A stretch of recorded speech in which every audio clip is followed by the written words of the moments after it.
could be ringing the church bell at this time? Maybe it ain't an ooh, Father. Maybe it's an it. And maybe it's tolling the bell. Oh, there's no such things as ghosts and monsters. Haven't I made that clear to you? Something tore the throats out of Charlie Rousseau's sheep, and that something didn't leave any tracks. Andy Trent here saw a weird glow moving across the marshes last night, and this morning he found 2 of his sheep dead. Their throats torn open.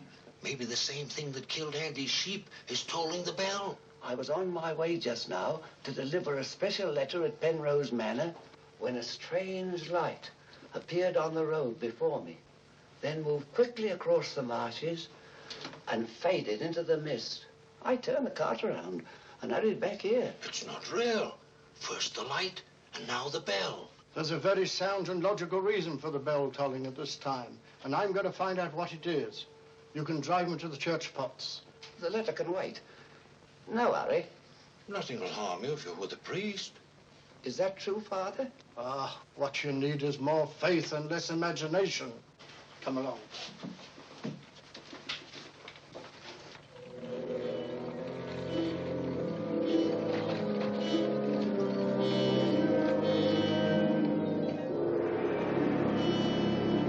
I'd better deliver that letter to the manor. I'm sure it's important.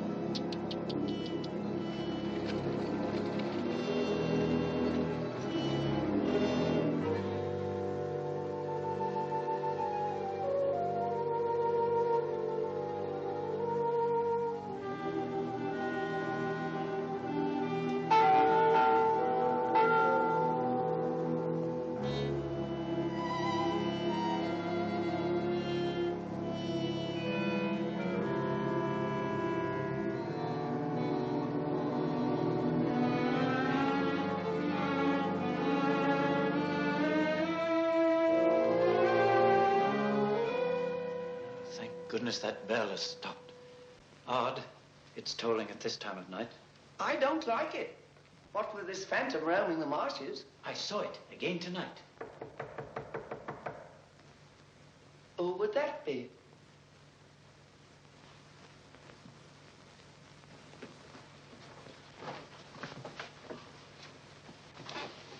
Where's Lord Penrose? He's gone to Quebec. Get him on the phone immediately. What's happened, Father? Lady Penrose, dead, clutching the bell rope, calling for help. It was dreadful. Her ladyship. Call Sergeant Thompson at the police station. Ask him to come to the church immediately.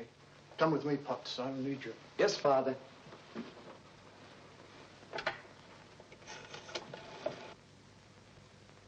Operator, put me through to Quebec. Lord William Penrose. Yes. He's addressing a meeting of the Royal Canadian Occult Society at a Quebec hotel. It's urgent, sir. Page? Yes, sir?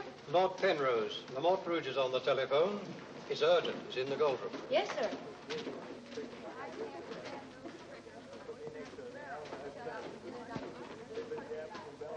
Gentlemen, as you know, the greatest obstacle in proving the authenticity of the occult lies in finding facts. However, if the facts are there, even the most hardened skeptic, provided it has an open mind, must finally acknowledge the actual existence of the supernatural. Do you admit that, Mr. Holmes? Facts are always convincing, Lord Penrose. It's the conclusions drawn from facts that are frequently in error. Yes, in the case of the Hound of the Baskervilles, as well as in the adventure of the Sussex Vampire, we found Watson, please. Oh, sorry. Well, gentlemen, this time I have facts. Cold facts. Many years ago, 100 to be exact, an apparition appeared at night in the village now called La Mort Rouge.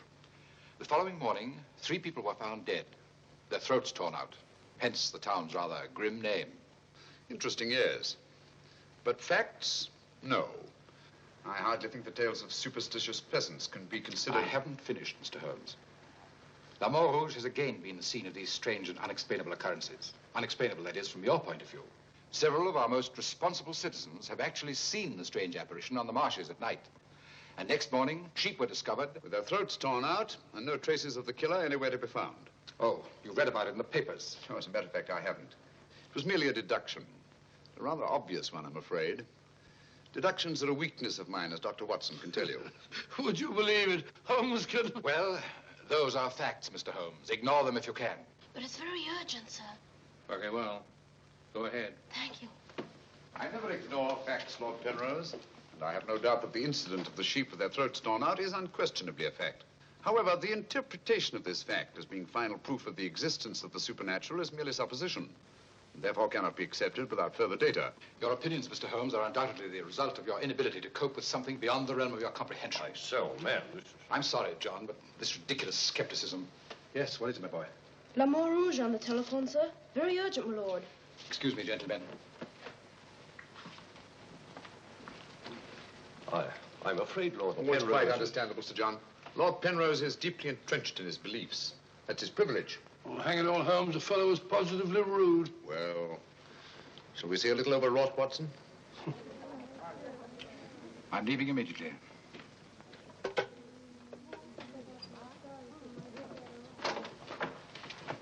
Order my card, Watson. Hurry. Yes, sir.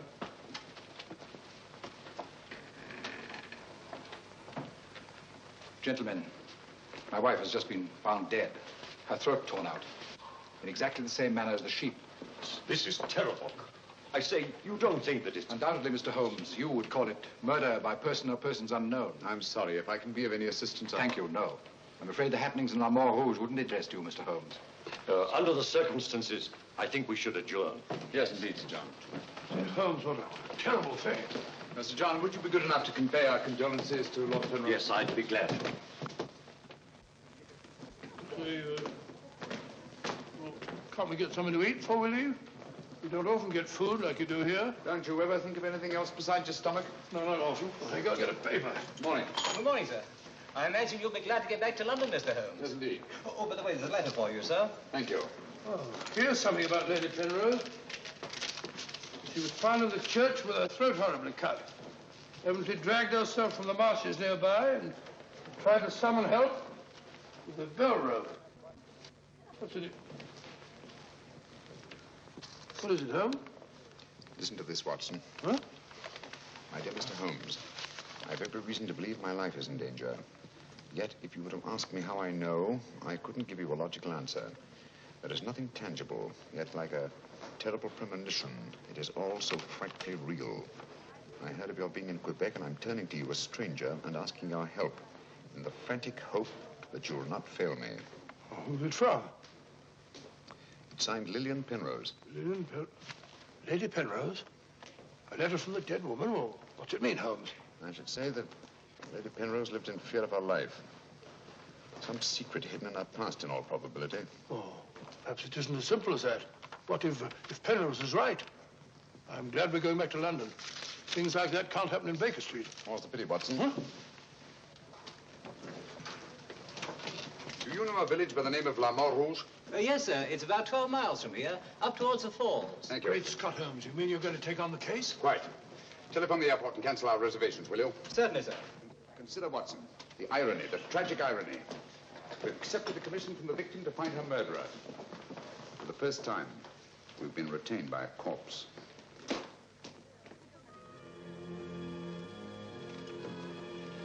Doesn't seem to be a bell. Never mind, come along. Do you think we should?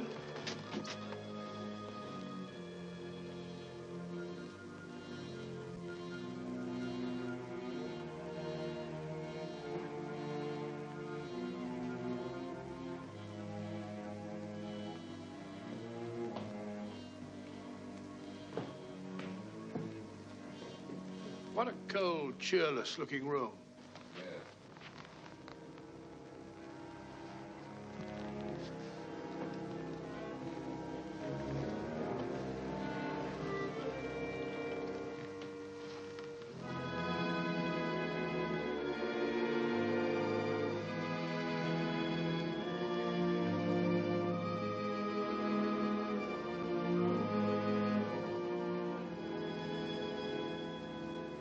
What do you want?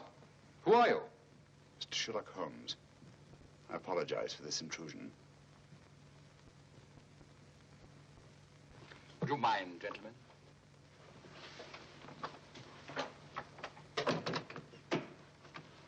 Holmes, is it your custom to burst into people's houses without ringing the bell? We couldn't find the bell, sir. If you've come here to use the death of my wife to prove your theories, I must ask you to leave. Penrose, I received this letter from Lady Penrose this morning.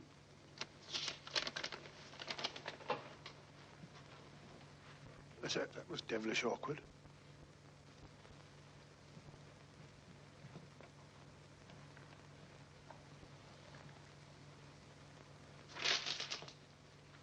I'm afraid you're a little late, Mr. Holmes. My wife's dead. And I've come here to find her murderer. You might have saved yourself the trouble. I'm convinced that the solution of this horrible deed lies in an understanding of psychic phenomena.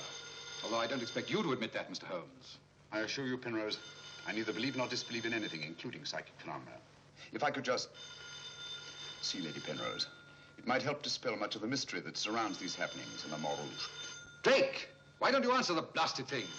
Sergeant Thompson has charge of the case. You'll find him at the police station. And now I must ask you to go and take your assistant with you. You'll excuse me if I don't show you out. Drake! Drake! Drake, where are you? What?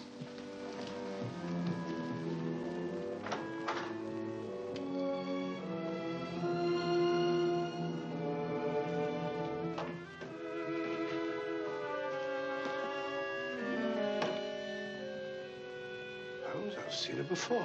Right, Watson, you have. Yes, but where? Never mind that now. You must examine the wound before Penrose returns and has us thrown out of the house. Clumsy job. Just missed the jugular vein. Must have bled to death. And it bled for several hours, eh? Possibly more. Long enough for Penrose to leave Le Montrouge and reach Quebec in time for the meeting? Holmes, you don't suspect I Penrose? suspect nobody, Watson. I was just asking a question. I beg your pardon, gentlemen. There is another who desired the death of her ladyship. I saw it last night in the fields, moving in and out of the shadows. You're the butler, aren't you? I was the butler. I've given notice.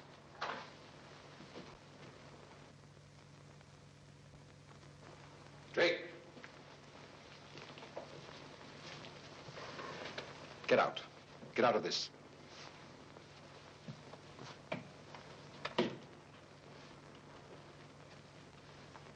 I trust you found what you were looking for.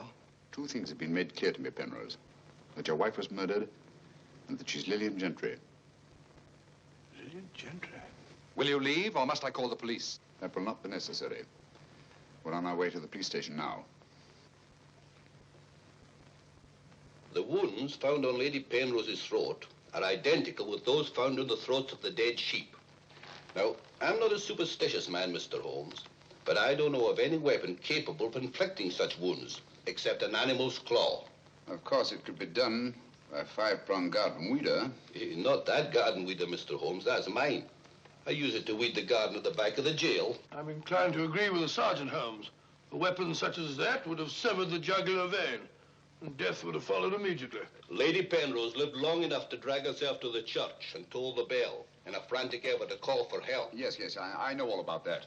But there must be some logical motive instead of all these goblins and monsters. Sergeant, have you ever heard of Lillian Gentry? No. No, I can't say that I have, Mr. Holmes. She was a famous actress who came to America some time ago. She appeared for many years in the United States and Canada. Then suddenly she disappeared. Her disappearance was never explained, and she was soon forgotten. But what's the connection between Lillian Gentry's disappearance and the death of Lady Penrose? Lillian Gentry and Lady Penrose are one and the same person. The same person? Precisely. One more question, Sergeant. Do your files show anyone with a prison record living in La Montrouge? No, Mr. Holmes. The only person having any connection with a prison is Emile Journet. He came here 2 years ago with his daughter and bought the hotel. He was a guard at Talon Prison. Thank you, Sergeant. I hear there are a lot of prairie chicken in these parts. I'd like to have a bag of them someday. I think that can be arranged, though. Yes, we can stop over to Farmyard and you can shoot all the chickens you want. That's all very funny, Holmes. Here you are, old fellow. We're going to engage rooms at Monsieur Journet's hotel. Landlord! I say landlord! Place seems deserted. Won't be for long if you billow like that. Landlord! Oh, sorry, Holmes. Got to try and make summer. Yes, monsieur. My dear, have you got a room for us? Yes, monsieur. Good. Sign here, please. I'll sign for us both. Well, thank you. You seem very young to be in charge here. Yes, monsieur. You are Mademoiselle Journay? Marie's your name, monsieur. My dear, you've been crying. Why? Papa's going away. Oh, come now. Is that such a tragedy? Did you cry if your papa were going away, Watson? I don't believe so. This way, monsieur. Bring your bags, please. Yes, of course. Wouldn't I be unhappy if my father were seen my father for years? Father died about 20 years ago in Cheltenham.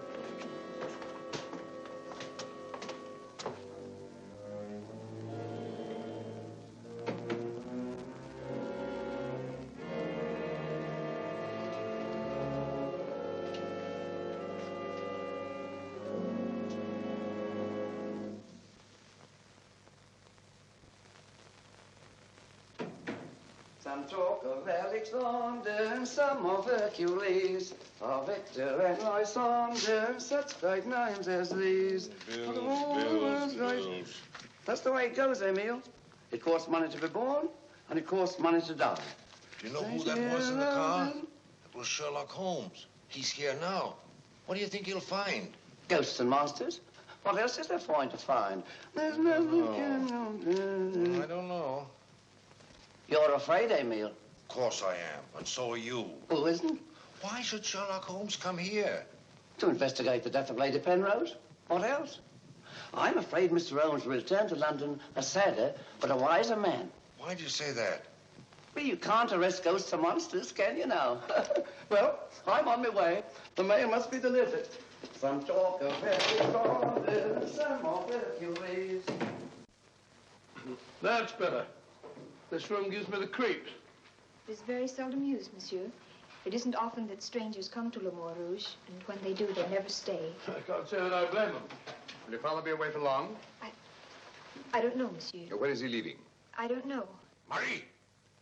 If you need anything, just ring, monsieur. That girl's frightened, Holmes. Obviously. She made the mistake of telling us that her father was leaving. Huh? You don't think that Journay... Suppose we have a little talk to Monsieur Journay. It might prove illuminating. Didn't I tell you not to answer any questions? Yes. Didn't I tell you to keep a silent tongue in your mouth? Yes, Papa. So you told them I was going away? Yes, Papa. I'll teach you to keep your mouth shut. Monsieur Journay, just why are you leaving La Mort Rouge at this particular time? I'm not leaving. What gave you the idea that I was? Your daughter? My daughter's mistaken. I merely said that I would like to go away. I've just been teaching her the difference. Yes, so I observed. I can't say that I approve of your method, sir. I'll ask you to mind your own business. Run along, dear. Oh, there, my dear. Disgraceful, hitting a child. Monsieur Journay is quite right. It's none of our business. Monsieur Journay, what do you know of the death of Lady Penrose? Only what everyone in the village knows, that she was killed by the monster. You've seen this monster? No, but who else could have done this terrible thing? Sheep have been killed, their throats torn out. You were a jailer at Talon prison, weren't you? Oh, yes, monsieur. Why did you decide to come to La Mort Rouge? Well, I always wanted to own a hotel, and I heard this one was for sale, so I bought it. That was 2 years ago. Yes. I believe it was about the time the monster made his reappearance, wasn't it? Do you suspect me of being the monster, Mr. Holmes? No. I was just remarking a coincidence. I thought you didn't believe in those things, Holmes. Quite right, Watson, I don't. At least, not in the supernatural variety. Not the werewolf who bites into his victim's throat with his teeth. But, a monster who uses for his weapon of death a 5-pronged garden weeder. Yes, that's a little more in my line. I don't know what you mean. I mean that this monster's been recreated and used as a screen behind which to commit a horrible crime. Whoever did it felt certain that no suspicion could possibly fall on him. But my unexpected arrival upset his plans. Very possibly he became frightened, decided to run away. You're right, monsieur. I was running away. But not for the reason you think, but in fear of my life. And who would want to kill you? I don't know. It's like some terrible premonition. But it's so real. The very word, it's in Lady Penrose's letter. Yes. That still doesn't explain this garden weeder. I swear to you, I know nothing about its being here. Haven't we better send for that fellow, Sergeant Thompson? No, Watson, that won't be necessary. Monsieur Journet knows as well as we do that you can't run away from yourself. Oh, would you be so good as to return this to Sergeant Thompson, monsieur? I took it away quite by accident.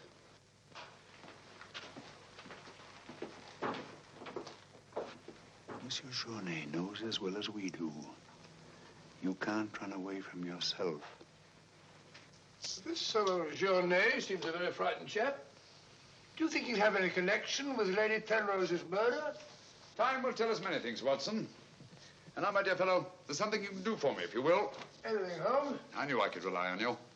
I want you to mingle with the people in the cafe tonight. Find out all you can and keep a particularly sharp eye on Journet. But you sort of take over the case. That's right, old boy. I want to get a good night's rest before starting out again in the morning. Oh, and incidentally, make yourself as inconspicuous as possible, will you? Inconspicuous? You can depend on me.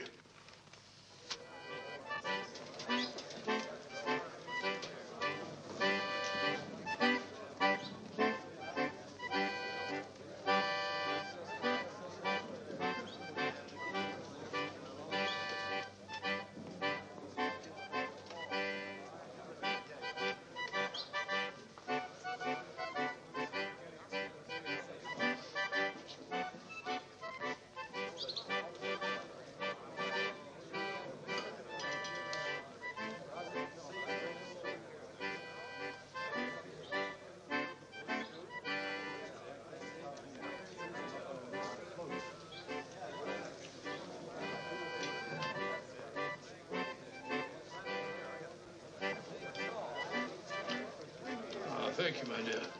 I'm glad to see that the tears are all gone. Are you feeling better? Thanks to you and Mr. Holmes, Papa's not going away. Not going away? Oh, good.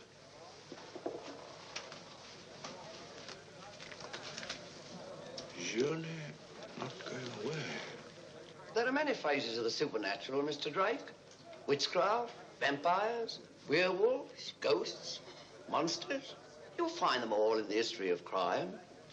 So I say to myself, Potts, this is the handiwork of the supernatural.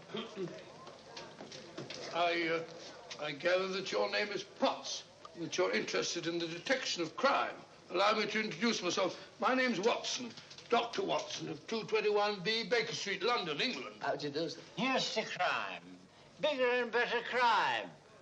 I deduce, my good man, that you're somewhat drunk. Yeah. Sharp he is. Sharp as a tack. And just as flat-headed. You might also deduce that I'm leaving this place. Getting out. As soon as the bus I'm waiting for hoots its hooter. I believe they say honks its hooter in these parts. Hoots to me, honk to you. Hoot, hoot. My dear fellow, I don't care two hoots whether it's hoot or honk. Oh, that's my bus, gentlemen. I just heard it hoot its hooter distinctly. If you solve this case, let me know. Personally, I'm betting on the monster. You take my advice, Patsy. Get out of this place before they find you with your throat cut.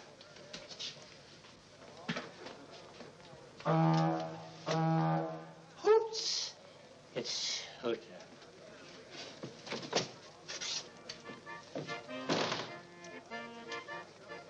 Nervous? Well, the thought of having your throat torn out by some monster isn't likely to make you very gay, Dr. Watson. No, indeed. Some of Monsieur Journet's excellent wine will soon remedy that. Marie, would you bring a bottle of this excellent wine for my friend here? Yes, monsieur. Mr. Potts, as a student of the occult, supposing you give me your theory of this murder. You like this wine? Oh, but Dr. Watson, I never drink anything stronger than milk.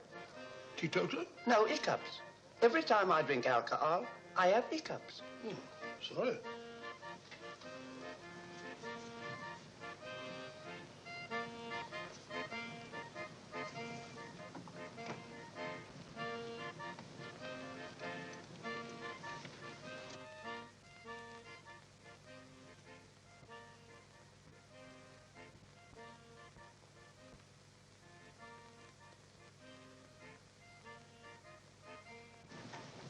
Mr. Holmes.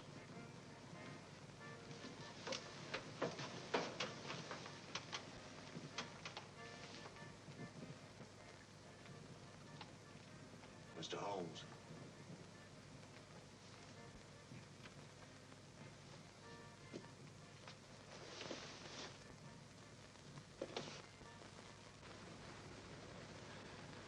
This circle is where the murder actually occurred. Yes, Mr. Holmes.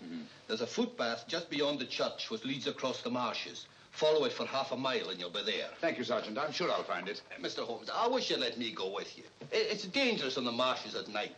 These swamps. One false step... I'm sorry, Sergeant, but it's important that I go alone. I'll keep close to the path. Well, will Dr. Watson be going with you? No, Sergeant.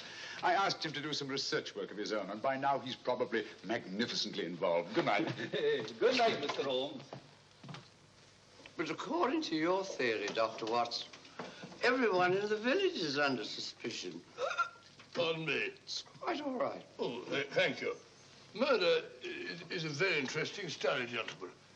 I well recall a short story by that brilliant author, G.K. Chesterton, in which the murder is committed by a postman. I refer, of course, to The Invisible Man, a brilliant bit of deduction on the part of Father Brown. I'm a postman. Precisely why I mentioned it, to illustrate the absurdity of assuming because one man in a postman's uniform is a murderer, any other man in the same uniform should be suspected. Thanks. Had me worried for a minute. Oh, Philistine, flabbergab. A child can see that this ridiculous monster has got you all afraid of your own shadow. I saw Lady Penrose. I wouldn't like it to happen to me. I'll be getting on. I'm going with you. Good night, Doctor. Good night. It's quite all right.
Well, what's so strange about a church bell ringing? It rang the same time last night.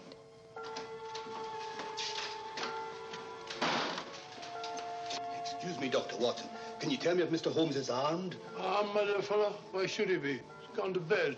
You're wrong, Doctor. He went out in the marshes alone. I tried to go with him, but he refused. But great Scott, if he runs into this monster and he's by himself, he'll get killed.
Holmes, are you all right?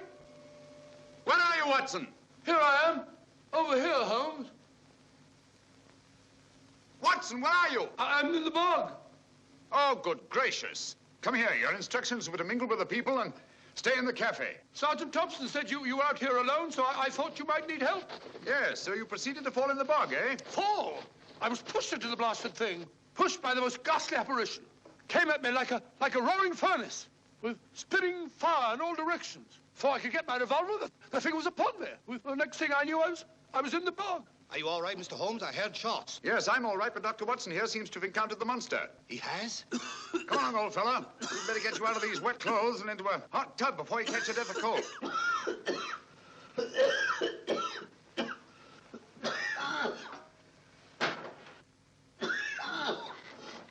Yeah, you've had enough of that. Drink this. You'll be as fit as a fiddle in the morning. Well, you had such a bad time. I got a right to share your dangers. Thanks, old fellow. You know, I wasn't sure the villagers weren't right. And if it did turn out to be some sort of supernatural monster, well, why should I involve you? Rubbish.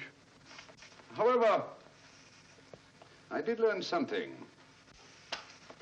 I can now state positively that our antagonist is not a phantom. But the thing actually spat flames at me. All just a figment of your imagination. The murderer knew I was out on the marshes, and obviously wanted to frighten me. You frightened me, all right.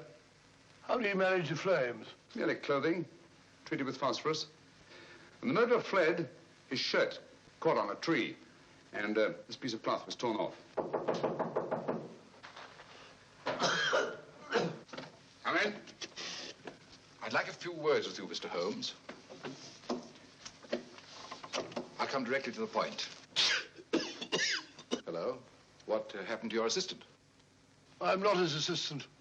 If you must know, I was pushed into a boggy hole on the marsh. Pushed? By whom? I don't know. Spat fire at me. My good sir, in spite of Mr. Holmes's theories to the contrary, things have been seen and heard on those marshes that cannot be explained away by the use of logic. If I were you, I'd keep away from them. I'm not so sure. Holmes found... Penrose, for the first time in my long pursuit of crime, I confess that I find myself baffled. I'm a detective. I need tangible clues. And up to now, I admit, I found none. And you won't. I advise you to leave La Mort Rouge. Tonight, you escaped with your life. Next time, you may not be so fortunate. Thank you for your considerate advice, Lord Penrose. Good night, sir. Excuse me. Oh, good night. I don't like this fellow, Holmes. Why do you think he came here? He wanted to find out if we discovered anything. He seemed very pleased when I told him we hadn't. Now, Watson, there are one or two questions I want to ask Sergeant Thompson. You stay here. I have a vitally important job for you. Anything, Holmes? What do you want me to do? Go to bed. Yes, it's cotton fabric. Yeah, take a look. That discoloration, the purple ink must have been spelt on it. Possibly. I should say this cloth was red with blue lines. Probably large checks. Yes, it seems to have been laundered a good many times. The blue lines are almost completely erased. Yes, you can scarcely see them. Good fabric, well woven, with a solid base. Hello, Bill. Hello, Sergeant. Your phone call must have been important. You bring me over this time of the night. It was. This is Mr. Sherlock Holmes. He wants to ask you a few questions. This is Mr. Taylor, the storekeeper, Mr. Holmes. Oh, good evening, Mr. Taylor. Good evening, sir. Have you any shirts of this design? The squares are red and the lines blue. Yes, I have. Can you remember to whom you sold them? I can. I keep them in stock specially for Judge Brisson. He won't have anything else. Judge Brisson, who's he? A retired magistrate. He's a cripple, lives alone with his housekeeper. Have you sold any of these shirts to anyone else? No, sir. They're too expensive for the village and the boatmen. This is the finest material, imported. You say Judge Brisson's a cripple? Yes, he was a magistrate in Quebec. Had a stroke about 2 years ago. That's why he retired and came here to live in La Mort Rouge. Just about the time that Monsieur Journey arrived here. Now that you mention it, it was just about then.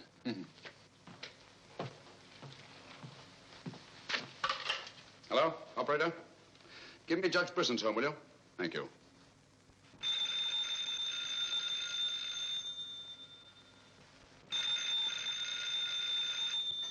Nora. Let it ring. Haven't I told you not to answer the phone at night? Yes, sir. Well, then obey my orders. Yes,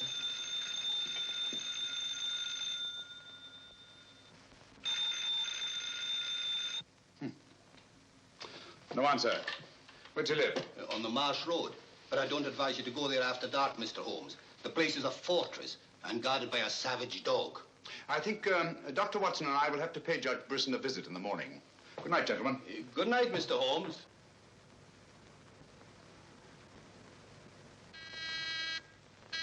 Two locks on the door. One of them new. Yes, I should say that Lady Penrose's death had increased Judge Brisson's terror. Don't like the sound of that dog. No, sounds hungry. Possibly ravenous. Couldn't we come back after he's had his breakfast? I'm sorry, Watson. Our business won't wait. Oh, stop now. Yes, Watson.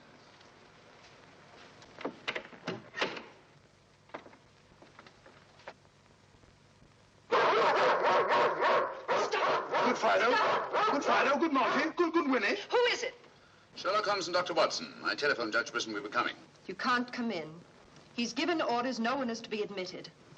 You wouldn't want Judge Brisson's death on your hands, would you? No, sir. Then you'd better let us in. I'll probably lose my job for this. Not after we've talked to Judge Brisson.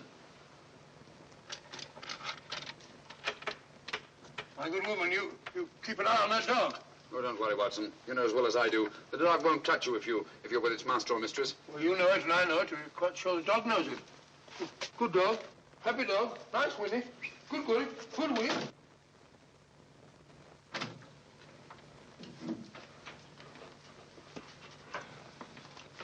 Let me warn you, I'm armed. And I'm an expert shot. We didn't come here to harm you, Judge Brisson, but to protect your life. I told you over the phone this morning, Mr. Sherlock Holmes, that I did not want to see you. I don't want to see anyone. But I want to see you. Stay where you are. Nora, show these men out. Judge Brisson, if you'll answer a few questions, I may be able to save your life. I have the fullest confidence in my own defenses. And I will not trade them for any theories of Mr. Sherlock Holmes, however plausible you make them sound. Now get out, will you? I'm sorry. Under the circumstances, I'm helpless to prevent your death. Almost certainly by violence. Come along, Watson.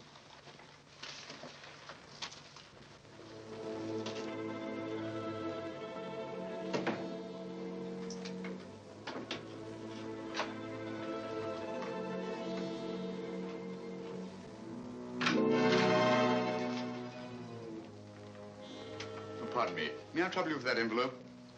I must have dropped it.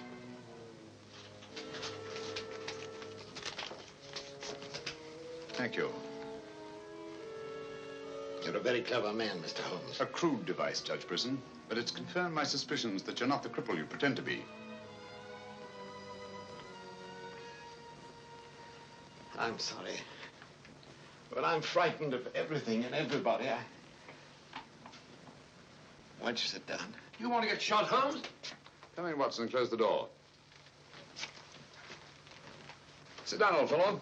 Judge Brisson has decided not to shoot us. Oh, very kind of him. Gentlemen, this fear is driving me mad. It's quite understandable. The whole village seems to be consumed with fear. But in your case, judging from your vicious dog, those barred windows, and that hunting rifle, it's not fear of the supernatural. Just what are you afraid of? Well, truthfully, Mr. Holmes, I don't know. And yet I feel its very presence. At times, I feel I can almost reach out and touch it. When I first came to La Moor Rouge, I had a slight attack. It affected my legs, but, well, I've recovered. And you've continued the deception, using the wheelchair as an excuse for not going about the village. Well, you see, people would be more inclined to accept my hermit-like existence. Yes, naturally.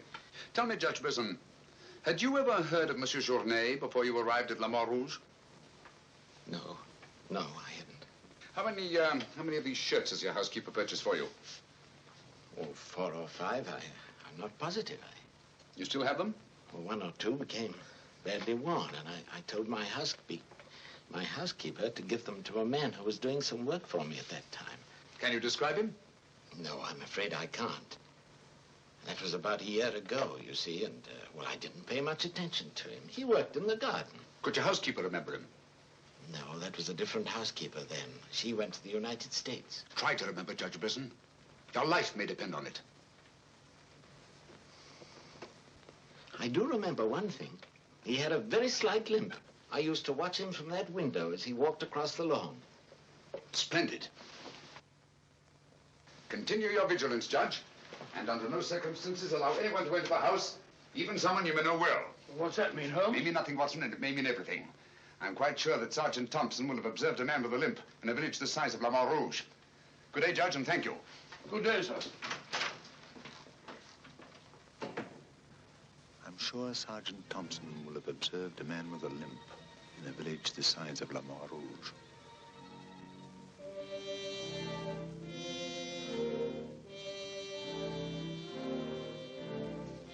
This is what's left of the Delaport Hotel, Mr. Holmes. Dana sleeps here when he's in La Mare Rouge. Spooky old place. The villagers call it the ghost house. It's been deserted for years.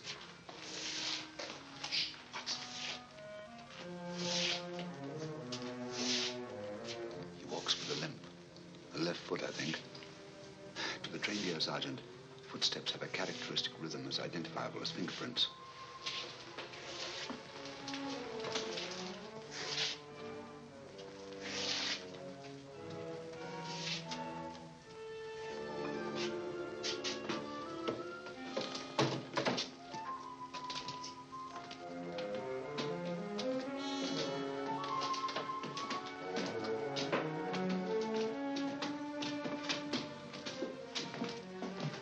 What do you want? We've come to have a talk with you, sir. I've done nothing. Then you won't mind answering a few questions. What do you want to know? Tell me, Tanner, where were you 2 nights ago? Down the river. And last night? I just got back tonight. You're lying. You can't frighten me. But now I've got a job to do.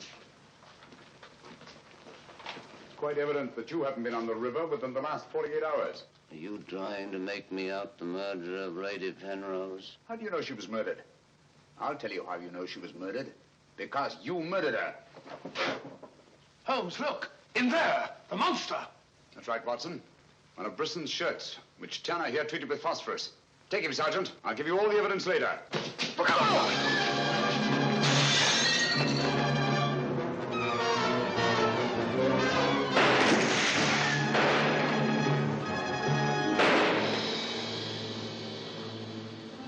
You got him, Sergeant. I'm sure of it. Come on.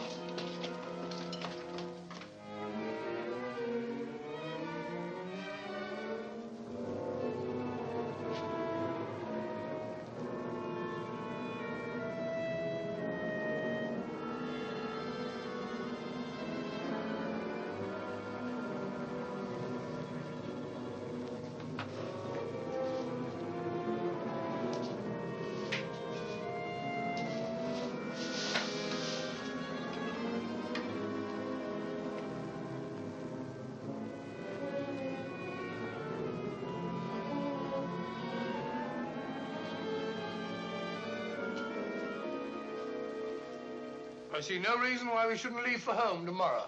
So much for tomorrow. But for tonight, what do you make of this, Watson? I found it in Tanner's room. Just a photograph? That's right, old boy, just a photograph. You notice anything else about it? Part of it's missing. Bravo, Watson.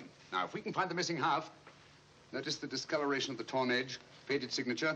The upper half was torn off sometime within the last year, I should say. Well, why all this fuss about an old photograph? Watson, have you ever stopped to think that the science of detection is very much like stringing a handful of beads? I can't say I have. Well, it is. And in this particular case, you might say that I have 5 beads. Journée, Brisson, Tanner, Lord and Lady Penrose. So far, I haven't had any thread to string them together. This, gentlemen, is our thread. And I think I shall start with Lady Penrose. But Lady Penrose is dead. The dead can tell us many things, Sergeant.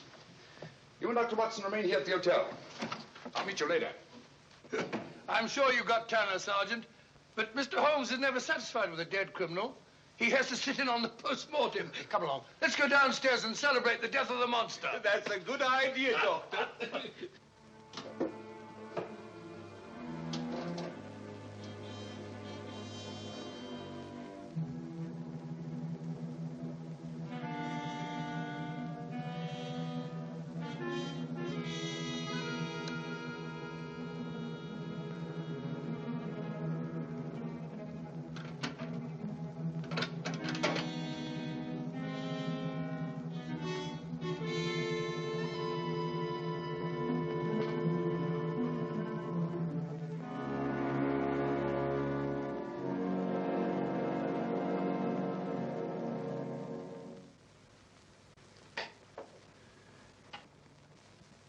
So the great Sherlock Holmes becomes a common thief. You realize, of course, that I might have shot you. I knew that you'd refuse to see me, so naturally I had to take that chance. Tell me, who is Alistair Ramson? What has he to do with your being here? Perhaps this will explain. Found the lower half in a room occupied by a boatman named Tanner. The upper half was in Lady Penrose's safety box. Alistair Ramson murdered a fellow actor in my wife's company. He was sentenced to life imprisonment. The whole thing was a great shock to her. So she retired from the stage and you married her shortly after? Yes. Where and when was this murder committed? In Quebec, 5 years ago. Ramson was shot 3 years later trying to escape from Talon prison. His body disappeared in the St. Lawrence. Was it ever recovered? I don't believe so. Penrose, Alistair Ramson and Tanner are one and the same person. What? It was he who sent the upper half of that photograph to your wife as a warning. What could my wife have in common with a murderer? Yet he killed her. He killed her? Yes. The monster was none other than Tanner himself. We found a shirt impregnated with phosphorus in his room. Tonight, when we faced him with the evidence of his crime, he bolted and jumped out of the window into the river. Sergeant Thompson fired a couple of shots at him. He's dead? In a way, yes. I don't understand. Tanner is dead only because he was discovered, and had therefore outlived his usefulness to his creator. But I'm afraid that Alistair Ramson, the actor, who created and played the part of Tanner, is very much alive. But surely, now that you know who the murderer is, the police... It's not quite as simple as that. During the time he's lived here, Ramson has undoubtedly established another character for himself, perhaps several others, who are by now familiar to the people of the town of Le Mans Rouge and quite above suspicion. He could be almost anyone in the village. He may even have been your butler, Drake. This is fantastic. Yes. Yet Lady Penrose's death is only the beginning. There's no saying where this madman will strike next. Tell me, is there anyone else in Le Mans Rouge who may have been connected in any way with the case of Alistair Ramson? Judge Brisson was the magistrate who tried and sentenced him.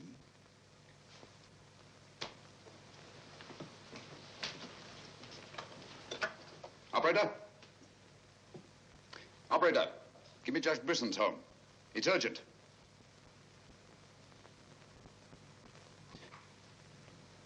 Judge Brisson, this is Sherlock Holmes. Oh, yes, Mr. Holmes. Oh, I'm quite all right, thank you. I've chained up the dog, as you asked. As I asked? I haven't telephoned you before. Somebody's obviously imitated my voice in order to gain access to the house. Well, certainly, Mr. Holmes. I'll lock all the doors and await your arrival. Yes.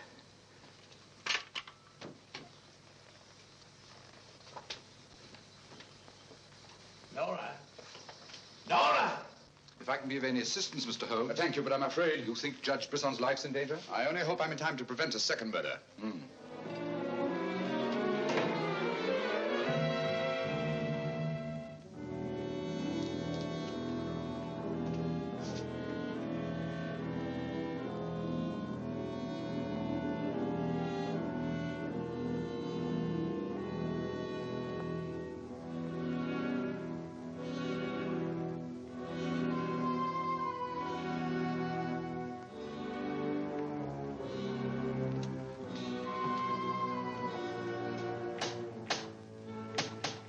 That's Mr. Holmes. Show him in.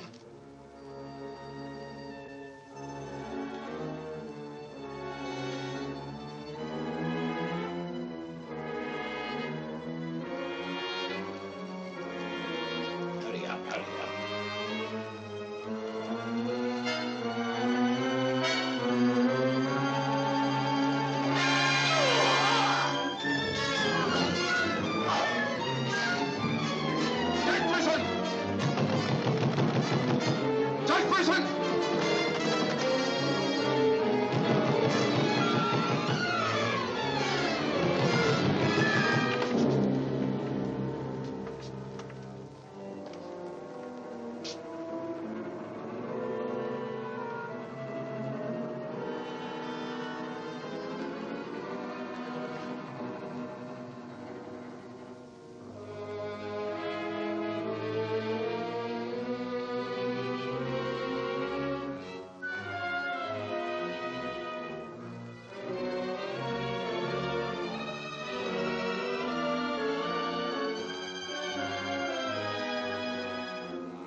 You know who it was?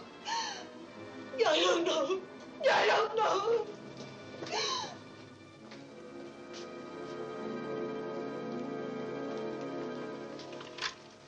Hello? Operator, Monsieur Journet's cafe. I want to speak to Sergeant Thompson. It's urgent.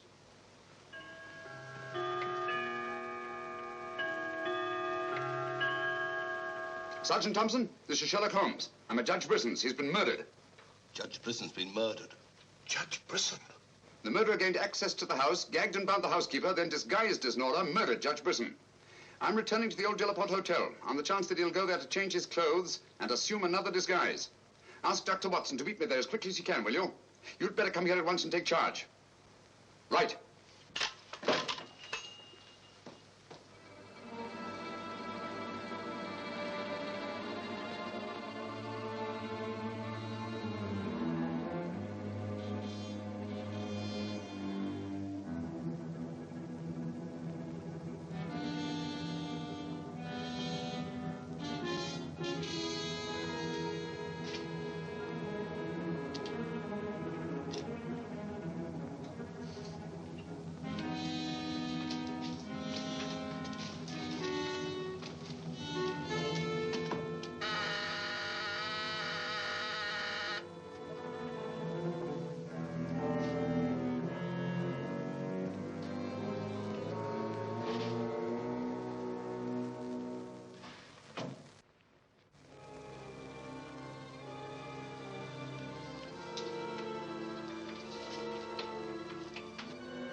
Throw your revolver on the floor in front of you and raise your hand, Sherlock Holmes.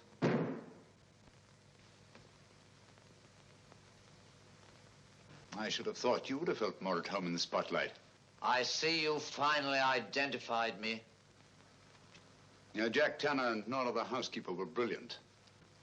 You should really take a bow. It's too bad you appeared on the scene when you did, and I had to ring down the curtain on the monster. Your recreation of the monster of La Mort Rouge as a means of murder must have given you great satisfaction. Why did you kill Lady Penrose? I see no reason why I shouldn't tell you. I couldn't bear the thought of another man possessing her. And Judge Brisson? During the trial, I grew to hate him. And when he sentenced me to prison, I vowed that someday I would escape and kill him. I see. Obviously, you planned still another murder. Otherwise, you'd have returned to the safety of your first disguise and defied me to find you. You're right. I am. There were 3 people in my life who had no right to live. 2 have already died. The 3rd remains. Tonight, I shall kill him. Mr. Holmes, I've always had the greatest admiration for your talents. Thank you. Your performance in this case has also been brilliant. So brilliant that I'm afraid I'm going to have to ring down the curtain on it a bit prematurely. Mr. Ramson, we are artists in our fashion, not creatures skulking in alleys. If our positions were reversed, I shouldn't think of sending you to your death. Lacking a few stray pieces of the puzzle? What do you want to know? The name of the 3rd person. I have no objection. If there is a hereafter, which I doubt, you and he will meet very soon, Mr. Holmes. The name of the 3rd person is...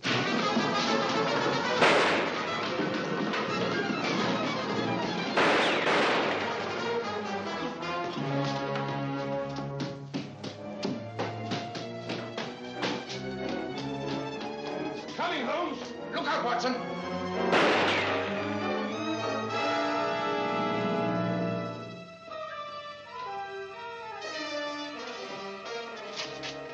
All right, Watson. Where is he, Holmes? He's gone.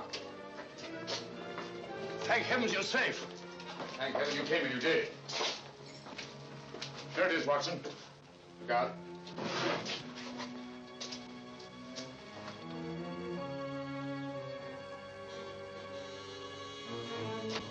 So you got away again? Yes, Watson. Over that warehouse roof, most probably. What a fellow's a room. Yes. This is obviously the secret room where his disguises were created. Looks like an actor's dressing room. He is an actor, Watson. One of the finest acting talents of our time. Look at this.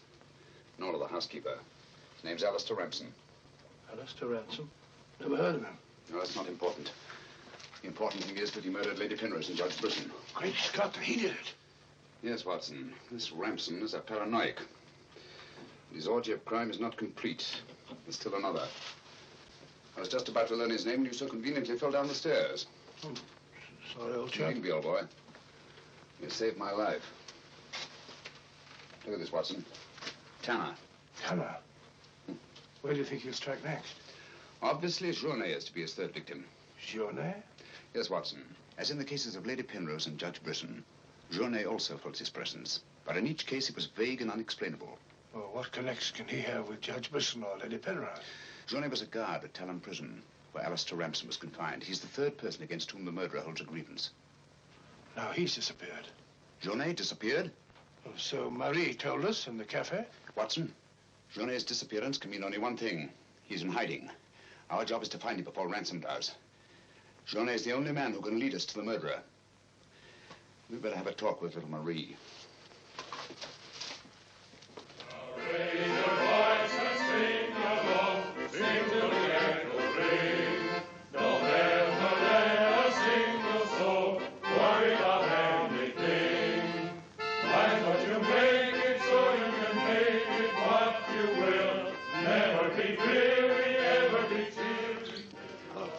Have you seen Marie?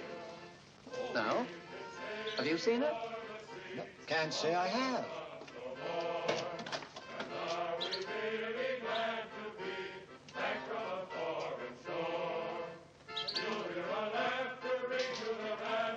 Marie? Watson.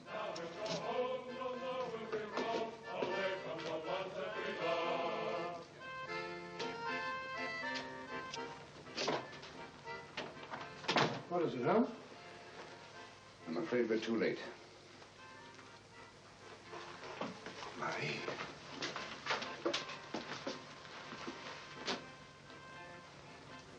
Don't touch anything, Watson. Murdered in exactly the same way as Judge Brisson and Lady Penrose. Poor innocent little child. I should have prevented this. Nonsense, my dear chap.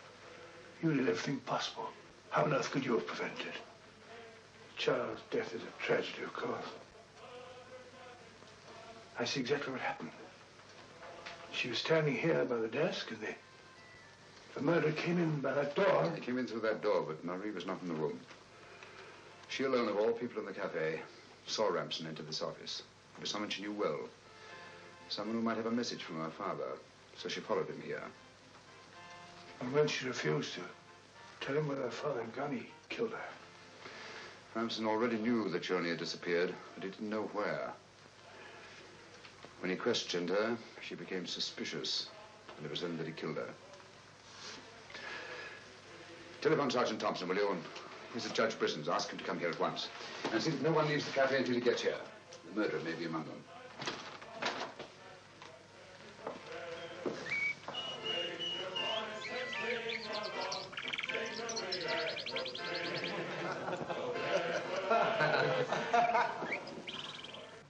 What could have happened to Holmes? He's been away all day.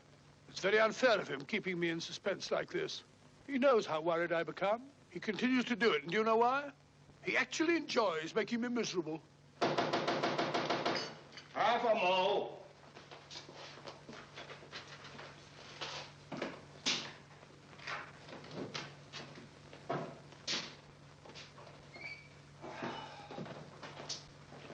No good, Watson. It won't work. What won't work? I've been to every place where Journey could possibly be in hiding. That's where you've been all day. Yes, Watson, and I must admit that I'm completely baffled. We've got to find Journey before it's too late. But how? I've been everywhere within a radius of 5 miles of this village. I've even been to the church. in the hope that he'd disguise himself and attend Mass. He may have gone to Quebec. Every road's covered. He hasn't left this vicinity, of that I'm certain. All right, I'll answer it. Hello? Hello?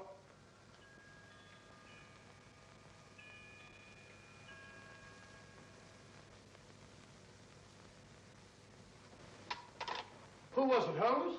Watson, get your hat and coat. You're very rude, Holmes. You leave me all day long with that very dull inspector. I ask you a perfect polite question, and all you say is, Watson, get your hat and coat. We're going to find Journey. Sergeant, you wait here till I call. Watson, do this. Watson, do that. Watson, get your hat and coat. Watson, do that. Watson, do that. Brisson's house. Watson this, Watson. It's my opinion that Judge Brisson's house is the last place that you'll find Journey. Put yourself in Journey's position, Watson. Where's the most likely place that Ransom would look for you? Certainly not in the very house in which he's just killed one of his victims.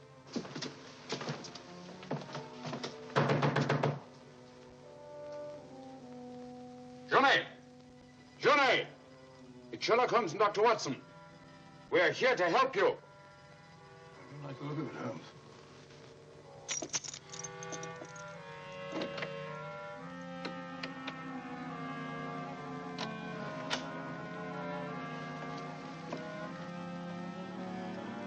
Holmes! Holmes! Where are you? Here I am, Watson.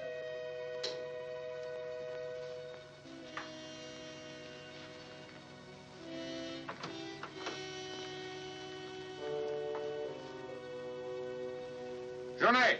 What do you want? We've come to help you. How did you know I was here? When you called your hotel just now, I answered the telephone. The chimes of Brisson's clock here merely confirmed what I already knew. You must return with me to the cafe at once. I'm not leaving this house. The murderer's waiting out there in the marshes to kill me the moment I leave here. Naturally, but first he must have the opportunity. If you return to the cafe, he'll have that opportunity. It's the only way we have to apprehend the murderer. What if I refuse? Journey, what I have to say to you is not going to be easy. Marie... What? Murdered. Now you know why you must return. This fiend must be brought to justice. Justice? This monster kills my poor innocent child, and you talk of bringing him to justice. Will that compensate me for the death of Marie? If it's the last thing I do, I'll kill him with my own hands. You can't take the law into your own hands. Once you've returned to the hotel, he'll make an attempt on your life. Then we'll get him. How will we know who he is? We already know. It's his disguise that we haven't penetrated. Who is he? Alistair Ransom. Recognize the name? He attempted to escape from Talon prison when I was a guard there. Journey, if you don't want to remain in hiding for the rest of your life, you must return to the hotel and help me to put an end to this monster for all time. Come. Let's go. Good. Put an end to him. How are you going to do that, Holmes? I'll tell you both about it on the way to the hotel. So you're really leaving, Doctor? Yes, Sergeant. Gentlemen, Mr. Sherlock Holmes and I are leaving immediately for London. It's extremely regrettable that the murderer has escaped us, but all our cases cannot be crowned with success. I'm extremely sorry, gentlemen. Have you no idea where this fiend has gone? Mr. Holmes is of the opinion that he's escaped across the border to the United States. It may be years before we can trace him, if ever. Oh, Jenny, just a minute. Our bill, please. Bill? Yes, Mr. Sherlock Holmes and I are leaving immediately. Oh, I'm sorry, Dr. Watson. I'm just on my way to the church to offer a prayer for Marie. I'll forward your bill to you. Yes, of course, my dear fellow. I understand. We'll leave our address at the desk. Goodbye, Mr. Potts. It's been a great pleasure knowing a man of your intelligence. Thank you, Dr. Watson. It has been most stimulating talking to one of your vast experience. Oh, thank you. Let's hope that we shall meet again someday and continue our little chats on crime. It would be most exciting. Oh, by the way, Mr. Holmes would like to see you for a minute in his room. Yes. I'll show you where it is. It's the second room on the right up there. Thanks. Emile, it's me, Potts. Do you mind if I walk part of the way with you? It's a bit frightening out here. It's these marshes. This is almost the very spot where Lady Penrose was attacked. 3 deaths in 3 days. It's a pity Marie had to be killed. She was such a sweet child. 3 deaths in 3 days. And still one more to be accounted for. You were frightened, Emile. It's strange to see you showing fear. The man I hated at Talon prison. Ramson!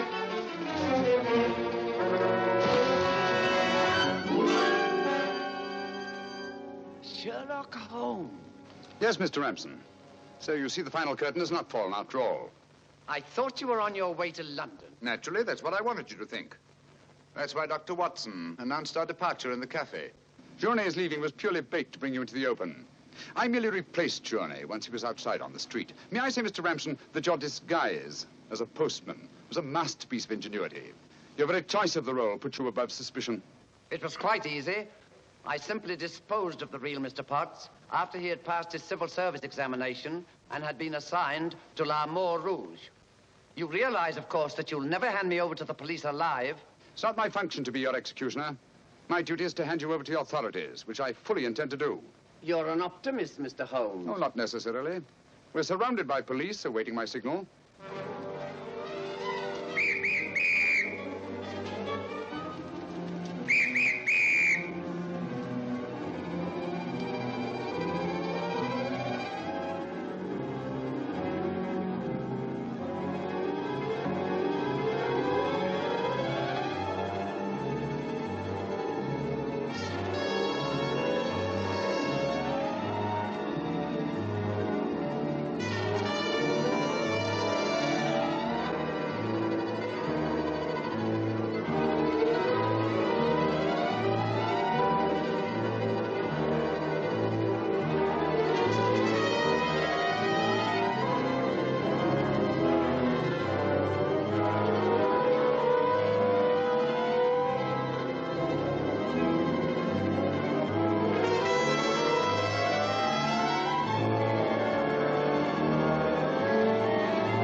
I've killed him. With this. Ransom's instrument of death has been his own executioner. Well, gentlemen, our search for the monster has ended where it began, on the marshes. Eh, Watson? Watson, where are you? Why isn't he here? He was with us a minute ago. Watson! Here I am, Holmes.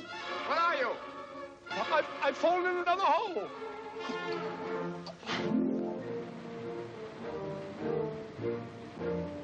I should like to have seen a bit more of Canada before we sailed, Holmes. So should I, Watson. Canada. The linchpin of the English-speaking world, whose relations of friendly intimacy with the United States on the one hand, and their unswerving fidelity to the British Commonwealth and the motherland on the other. Canada. The link that joins together these great branches of the human family. Churchill say that? Yes, Watson, Churchill.